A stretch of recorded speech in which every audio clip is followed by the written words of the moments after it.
तो अब काव्य के आगे बढ़ते हैं। काव्य है आपका सत्य। तो सत्य का काव्य मैं आपको व्याख्या सहित समझा रही हूँ। तो चलिए देखते हैं आगे काव्य में क्या है। हम कह नहीं सकते, ना तो हमें कोई स्फुरन हुआ और ना ही कोई ज्वर, किंतु शेष सारे जीवन हम सोचते रह जाते हैं, कैसे जाने कि सत्य का वह प्रतिबिंब हम में समाया या नहीं। हमारी आत्मा में जो कभी कभी दमक उठता है, क्या वह उसी की छुअन है। जैसे विदुर कहना चाहते तो वही बता सकते थे।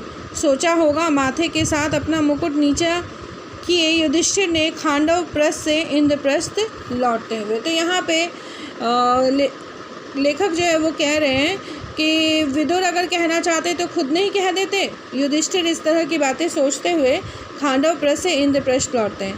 क्या कहना चाहते थे वो और क्यों नहीं कह सके। जो सत्य वो कहना चाहते तो क्या वो बता नहीं सकते थे। क्या हमें सत्य मिला था। अगर हमें सत्य मिला था तो हमारे शरीर में कोई कंपन क्यों नहीं हुआ। क्या हमें कोई ज्वर यानी बुखार क्यों नहीं हुआ। इस प्रकार की बातें सोच रहे थे कौन, युधिष्ठिर। किंतु शेष सारे जीवन हम सोचते रह जाते हैं। मतलब हम सोचते रह जाते क्या सत्य हमें मिला था, या सत्य का वही प्रतिबिंब हमें मिला था जो हमारे अंदर समा गया है। हमारी आत्मा में वो कभी कभी सत्य दमक उठता है, क्या ये उसकी छुअन है जो सत्य मुझे मिला था। परंतु विदुर ने कुछ कहा क्यों नहीं। अगर वो कहना चाहते तो कह देते। इस तरह से माथे को नीचे किए हुए, अपना मुकुट नीचे किए हुए युधिष्ठिर जो है खांडव प्रस्थ से इंद्रप्रस्थ लौट आते हैं। इसकी व्याख्या को समझिए। कवि कहता है कि सत्य का प्रकाश हमारे पास आया तो हमारे अंदर ना तो कोई कपकपी हुई और ना ही कोई ज्वर आया, अर्थात हमारे भीतर कोई कंपन नहीं हुआ और किसी ऊष्मा की अनुभूति भी नहीं हुई। मतलब सत्य जब हमें मिला तो हमें सत्य का आभास क्यों नहीं हुआ। सत्य हमें मिला है, इस बात का एहसास अनुभव हमें क्यों नहीं हुआ। इस कारण हम कोई परिवर्तन नहीं महसूस करते हैं और बाकी सारे जीवन यही सोचते रह जाते हैं कि इस बात को कैसे जाने कि सत्य की वह प्रतीक छाया हम में समा गई अथवा नहीं। तो जब हमें सत्य मिला था तो उसकी जो छाया है वो हमारे अंदर समाई, यानी मतलब सत्य जो हमें मिला था वो सत्य है, इस बात का आभास या एहसास हमारे अंदर क्यों नहीं हुआ। ये पूरे जीवन हम सोचते रह जाते हैं। हमारी आत्मा में कभी कभी जो विशेष दीप्ति आ जाती है, क्या वो वही सत्य के प्रतिबिंब का स्पर्श है। बाकी युधिष्ठिर यह भी सोचते हैं कि जब हमारी आत्मा में कोई विशेष दीप्ति आ जाती है, कोई विशेष बात होती है हमारे अंदर में, तो क्या ये सच का ही प्रतिबिंब है जो सत्य हमें मिला था। अर्थात हमारी आत्मा की आंतरिक शक्ति सत्य से उसके प्रकाशित हो जाने के कारण ही कभी कभी दमक उठती है। तो हमारी आंतरिक यानी हमारी आत्मा कभी कभी दमक उठती है। क्या हमें वो सत्य मिला था। जैसे खांडव प्रस्थ से इंद्रप्रस्थ लौटते हुए युधिष्ठिर ने मुकुट पहने सिर को नीचे किए हुए सोचा होगा कि यदि विदुर कहना चाहते तो वह ही बता देते। कवि का भाव क्या है। तो इसी प्रकार की बातें जो है खांडव प्रस्थ से इंद्रप्रस्थ लौटते हुए युधिष्ठिर सोच रहे थे। कवि का भाव यहाँ पे यह है कि युधिष्ठिर ने अपने अहंकार का त्याग करते हुए यह सोचा होगा कि उनके अंतरात्मा में जो सत्य और न्याय का प्रकाश है वह उसी अनकहे सत्य के प्रकाश का प्रतिबिंब है। उस सत्य के स्पर्श ने ही उनकी आत्मा को कांतिमान बना दिया है। तो सत्य का स्पर्श हुआ। विदुर जब रुके थे उनकी आंखों में उन्होंने देखा तो युधिष्ठिर को कहीं ना कहीं सत्य का आभास हुआ। इस सत्य को वो जान लेते हैं और यही सोचते हैं जीवन भर कि सत्य का प्रतिबिंब हमारे मन के अंदर आत्मा में समा गया। अब विशेष की तरफ ध्यान देते हैं। भाषा में गंभीरता है। कवि ने विचारात्मक शैली, विचार करने वाली शैली का प्रयोग किया है। कभी कभी में पुनरुक्ति प्रकाश अलंकार है, काव्यांश में दृष्टांत अलंकार है, पूरे काव्यांश में और मानवीकरण अलंकार सत्य का प्रयोग किया गया है इसका। अब हम आ जाते हैं प्रश्न उत्तर। तो सबसे पहले हम प्रश्न उत्तर करेंगे एक कम, जो पहला काव्य था उसका। तो प्रश्न उत्तर पढ़ाने जा रही हूँ मैं, आप जरा ध्यान दे करके इसे सुनिएगा। प्रश्न उत्तर पहला, कवि ने लोगों को आत्मनिर्भर, मालामाल और गतिशील होने के लिए किन किन तरीकों की ओर संकेत किया। तो पॉइंट्स में लिखिएगा, ध्यान रखिएगा, बिंदु देकर लिखना उचित होता है। मैं आपको बार बार कहती हूँ, उत्तर अधिक निखर कर आती है। कवि ने लोगों के आत्मनिर्भर, मालामाल और गतिशील होने के अनैतिक, अनुचित तरीकों की ओर संकेत दिया है और अनेक लोग सामर्थ्यवान बनने के लिए ईमानदारी का त्याग कर बेईमानी का सहारा लेते हैं। वे इसके लिए बड़े से बड़ा झूठ बोलने से भी नहीं हिचकते। तो कवि ने क्या देखा है कि कई लोग बड़े गलत तरीके से, अनुचित तरीके से अमीर बन गए हैं। कब? आज़ादी के बाद।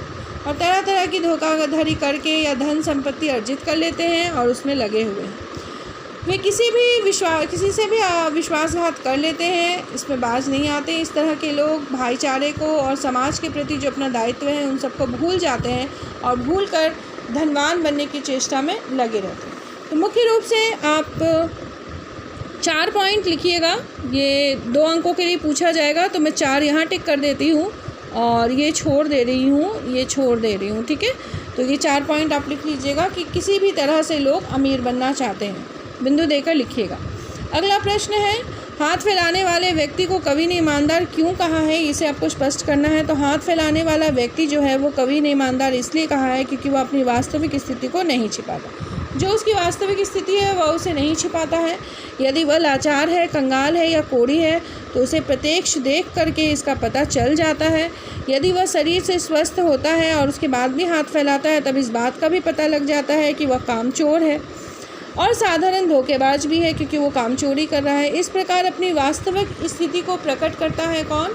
एक गरीब व्यक्ति, एक भिखारी व्यक्ति, और यह उसकी ईमानदारी को दर्शाता है जब वो अपनी वास्तविक स्थिति को प्रकट करता है।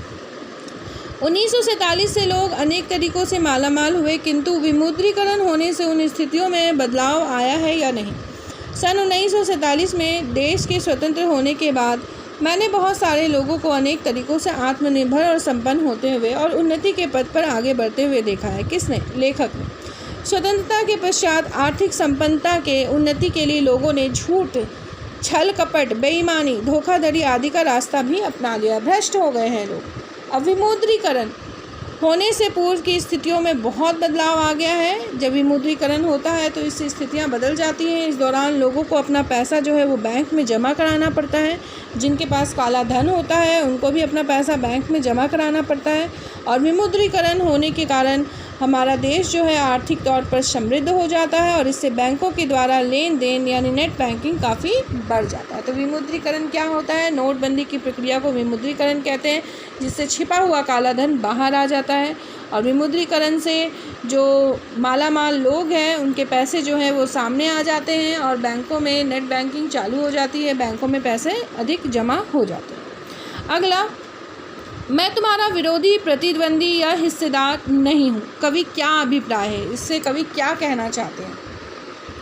तो मैं तुम्हारा विरोधी, प्रतिद्वंदी या हिस्सेदार नहीं हूँ, इससे कवि का यह अभिप्राय है कि समाज में हाशिए पर चला गया व्यक्ति विकास की दौड़ से बाहर है। मतलब गरीबी रेखा से नीचे चला गया व्यक्ति वो किसी भी तरह की विकास की दौड़ में शामिल नहीं हो सकता। वह सिर्फ भीख मांगकर खा सकता है। वह समाज के संपन्न वर्ग की दया पर आश्रित हो चुका। तो अमीर लोगों के ऊपर वह निर्भर करता है, उनसे भीख मिले तो वो खा पाता है। वह अत्यंत निर्धन है, वह सभी आकांक्षाओं से रहित हो चुका है। तो उसके मन में कोई आकांक्षाएं अब बाकी नहीं रही क्योंकि वह बहुत गरीब है। वह पूर्णतः असमर्थ हो चुका है और इस कारण उन्नति के रास्ते पर चलने के योग्य भी नहीं रह गया।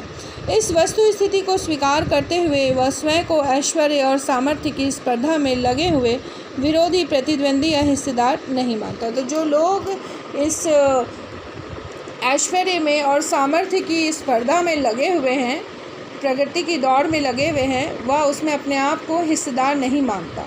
वो गरीबी रेखा से नीचे जाने वाला व्यक्ति, वो किसी का विरोधी नहीं और वो किसी का प्रतिद्वंदी नहीं। ठीक है, भाव सौंदर्य स्पष्ट करना है तो कुछ वाक्य आपको दिए गए हैं।